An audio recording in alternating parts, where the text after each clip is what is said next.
What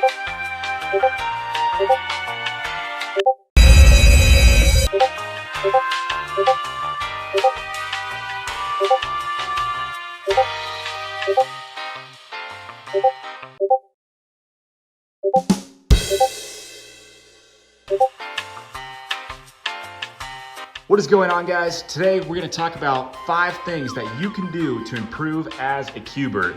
And I guarantee these are things you probably have not heard before. So make sure to stay tuned to the end of the video because we are currently at 264 subscribers. And when we hit 500, we are going to do one of the biggest cubing giveaways you've probably ever seen on YouTube. So make sure you like and subscribe and enjoy the video.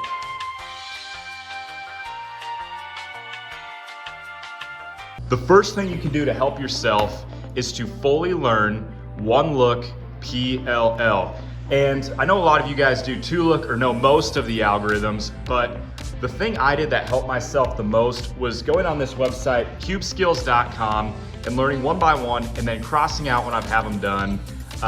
Still have a few left to do, but this helped me greatly improve the time that I spent cubing, and I got better way quicker than I would have done otherwise. Second step, you guessed it, Look PLL.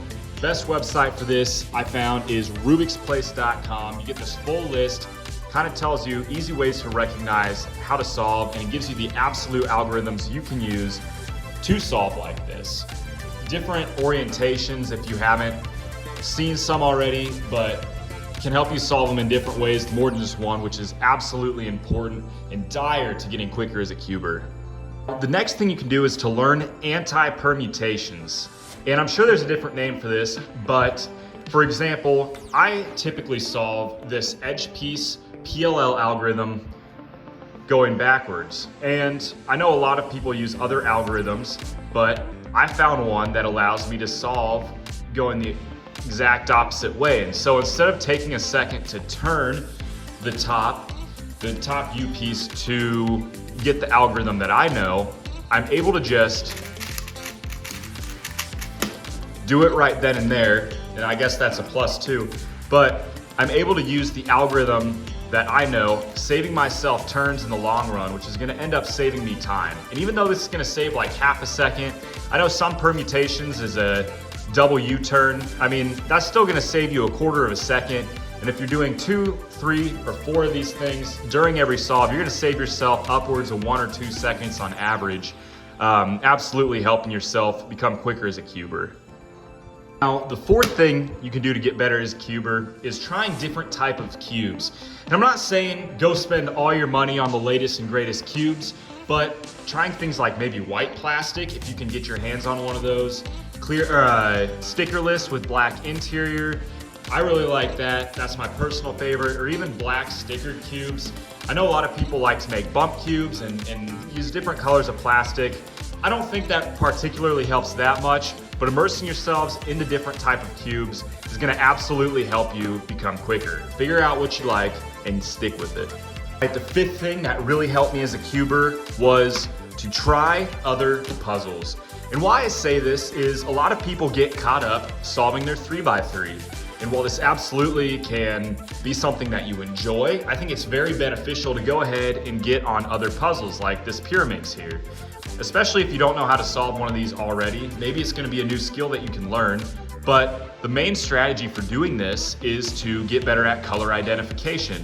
Figuring out edge pieces, figuring out corner pieces, and where you need to turn is something that is crucial to solving the Rubik's Cube. So if you are able to master these, using larger cubes, looking for more strategic placements of pieces, you can absolutely improve at this. And I think that it helps most with the F2L stages, especially with inserting pairs into each of the sides.